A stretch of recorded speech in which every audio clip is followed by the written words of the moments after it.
are a couple clips I want to play that I forgot to talk about when we were talking about the Mexico and Canada so-called negotiations, which are the biggest joke. That, I mean, literally this guy slapped tariffs on him, said there was absolutely no way we are budging on these tariffs. And literally 24 hours later, when the stock market crashed, he went ahead and budged. Like, oh, but shit. yeah, here's Charles Angus. He is the MP for Canada, and he was on with Minus Touch and basically called out the joke that Donald Trump is and how he caved and what a moronic idiot he is. And right now, Canada's feeling we were just set to go over the boards, and Donald Trump choked. So we're really glad that we're not going into a trade war, but we're also feeling this was a moment to take this guy on. He blinked. He choked. He was 2 days ago, he was telling us that if we didn't give up our nationhood, the tariffs were going to stay on. And then we hit them with $125 billion worth of tariffs. And we started taking off the Kentucky booze off our shelves. Then we started to take off the California wines. Then we said, you're going to get another 25 billion right after that. And the market started to tank. And he suddenly said, oh, didn't you guys have a plan that was all ready to deal with the border like back in December? I love that. I'll take that. This is Mr. Art of the Deal. Well, from a Canadian perspective, Donald, you seriously pissed us off. You insulted us. You degraded our nation. And we stepped up. And I got a lot of people calling me and saying, I don't want to back down now. I don't trust this guy. I've lost trust in our American allies. So, we will take whatever your 30-day grace period while you go back and deal with your other fights. But right now, Canada is still sorely pissed, and I think we're going to have to deal with this in the long term. Two things here, Lana. Number one, they have just basically said and laughed at Donald Trump in front of the entire world and said, this guy is the clown that the people who didn't vote for him knew he was. And the second thing is they're telling the world, you guys think we are scared of him. Like, you MAGA pussy men might be afraid of him. Exactly. The rest of us are not afraid of him. We are not afraid of him. They know the game. He only talked about tariffs because he talked about it during his campaign. So it's like he just had to freaking do the tariffs. And then, like you said, he saw what we saw. MAGA, y'all saw that shit too when the economy started going blah, blah, blah. And what did he do? Got on the goddamn phone. You know who didn't get on the phone with them? Fucking China. Because they said, fuck you, motherfucker. Oh, yeah. I'm putting tariffs on your fucking ass. MAGA, y'all dumb. He playing y'all too. What, y'all want tariffs? Make it make sense. Make it make sense. Naomi, whatever the fuck your name is. Naomi, the 21st century paragraphs. He's I say he or she. More than likely it's a he, because MAGA men are the most angry, saddest, pathetic men in the country. They truly are. They call this man daddy. They don't have lives. They're pathetic, weak men. So they need other men to lead them in life because they don't know how to handle their own life. And it's sad. Wives leave them. Kids don't talk to them anymore. It's sad and pathetic. And all of you are sad and pathetic losers. But like their daddy, and which is hilarious because like this thing. 1 second. They're here supporting tariffs that will hurt American businesses. Like, make it make sense, MAGA. Y'all, this is like it don't make sense. It doesn't make sense, Lana. You're 100% right. And if you guys want to keep asking us why Kamala lost, you could go back and watch plenty of our shows, and you can also subscribe to the Quest Show. I would encourage all of you idiots to go subscribe to the Quest Show, and don't come into her comment section. Just be quiet and listen and understand what she says, because you're not smart enough to deal with Lana. You're not smart enough to deal with me, and you're not smart enough to deal with anybody that's not in your stupid little bubble. Here's a guy. This guy's named Warren Davidson. He's a representative out of Ohio, Lana, and he was on with Caitlin Collins, and Caitlin just asked him, what did you get out of this? And again, just like these people in the chat, he doesn't really have an answer. hometowns. Everyone understands the fentanyl crisis. But one, the amount of fentanyl that comes from Canada is nowhere near the scale of the southern border. A lot of it comes through legal ports of entry. But on this specifically, he called this off, saying that he had won concessions from both of them. But is there a tangible concession in your view? Yeah, absolutely. He won the concessions, and sure. Part of it is well, it's a commitment from Trudeau that wasn't there to help with fentanyl, to help with the black market. Well, he announced the plan and to secure the border. He announced that plan though 6 weeks ago, back in December.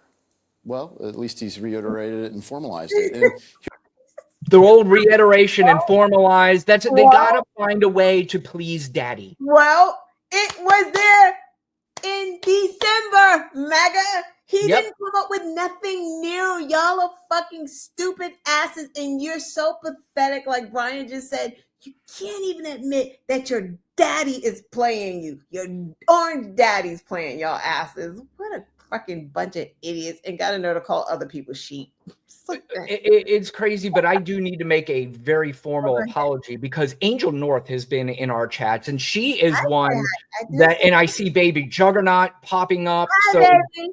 The army is forming. And I want to say thank you to Baby Juggernaut and Angel for popping in as always. MAGA doesn't have the income to pay for what is coming to them. That is absolutely true. They have no idea, and it's fine. They don't know. And Baby Juggernaut says because America is racist. There's, that's still a fact. I mean, and I don't think inherently overall it's a racist country because we have made strides, but there is still racism that hurts people in this country that it has to be acknowledged. And unfortunately, now we have an administration where these people are walking around so emboldened thinking that it doesn't exist and you're not even allowed to talk about it anymore. I don't even know if you saw the NFL has decided for the Super Bowl they are stripping because Donald Trump is going to attend the Super Bowl and they are stripping the words end racism that you find in the back of the end zones in every NFL game.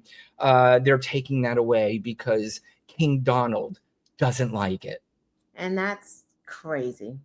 Because again, I would say, I think that every black and brown person or non-white, don't do it. Just don't even fucking play it. I'm not going to the Super Bowl. Fuck that dude. Yeah. Why? Then what will we have? You're right. I mean, because I promise you, if they decide to say, I'm not playing in the Super Bowl, I know there's going to be a lot of angry people for the wrong reasons. But there's going to be a lot of angry people like, you motherfucker, can you just stay away from the Super Bowl so we can enjoy something without you being involved in it, please? Seriously. There's this Catherine Rampell I like, and I don't watch CNN. I really don't. But I see clips of her every once in a while. And this is one show I absolutely just cannot watch. I mean, the Abby Phillip seems like a nice lady, and she seems very bright, but she always has this panel of people on there, and they're always yelling and screaming at each other. And this Scott Jennings that everybody hates is on there, and I know he's the villain, so that's what they get everybody to tune into. But this Catherine Rampell, she made a comment that basically said what we were talking about earlier, that this is something we need to hear more and more and more and more of, just like these idiots in the chat. Back to what Trump got for threatening a 25% tariff on Mexico and Canada. What did he get? On Mexico, he got a permanent set of troops, not temporary, just during surges. He got permanent troops. And on Canada, let me tell you what he got. Let me tell you what he got. She stops him. You can't just insert your own qualifications right into this. Where does it say that it's permanent? The White House told me tonight that the commitment they have from Mexico is that they will put permanent troops. Do you know how many troops Mexico had on the it goes up border and down. last It goes year? up and down. 15,000. It goes up and down. It's temporary. So now they're getting a permanent let me ask you, force. is 10,000 more or less permanent than better than temporary? 15,000? You know what's more? Trump is trying to repackage the status quo as a victory. That's what the leaders of these foreign countries are learning. You don't actually have to give Trump anything. You just have to make it seem like you have to let him announce victory on TV. Second of all, it's not actually back to the status quo. It is worse than the status quo. As Richard points out, we have tarnished our relationships with our allies whose help we need to rein in China, which I know you care about. Beyond that, think about the additional uncertainty that's being added to the business environment right now. If you are a company and you don't know if tariffs are coming or they're not coming, you don't know if your input costs are going to go up or they're not going to go up, That's true. why would you invest? Why would you invest in oil pipelines, for example, to Canada? I know you really care about the Keystone Pipeline, for example. Yeah, she's exactly right. I mean, this is all they know that they need to do is just negotiate whatever and just let Donald Trump say he can go out and claim victory. And the sad part about it is, Lana, is the people that are bombing our chat with MAGA language is they fall for this and they know it. And they know that if Daddy says it, and that we won, they're going to jump around like on their beds together and hold hands in a circle and jump around and say, Daddy said we won. Daddy said we won. And it's sad. It's pathetic. And the education system in this country has absolutely failed us. Let's make sure that they're not rude to Angel and Baby Juggernaut, because that's Are they talking to them? Yeah, so that's what we don't want them Okay, to yeah. do. Like, we got to make sure that they're not doing Guys, talk to Lana and talk to me. You don't need to talk to them. You don't need to talk to Angel. You do not need to talk to Baby Juggernaut. You could talk to Lana and myself. Not to say that Angel and Baby Juggernaut can't handle themselves. Trust me, they can. But you know, they're here to watch our show. They're not here to talk to you clowns. But Right. But anyway. And Angel made a good point. Mexico actually did win because they did get a deal with Trump saying that he would make sure that the cartel wasn't getting our AR-15s because they're getting it from America. They're getting guns from America. American guns are going over to Mexico. Like, they don't have those in Mexico. Where are they getting them from? America. Lana, we are literally living in by far the dumbest time in American history. Like literally the lowest IQ and dumbest time in American history. And what's sad is we have more outlets to get more information than ever. And right now we are living in by far the dumbest time in American history.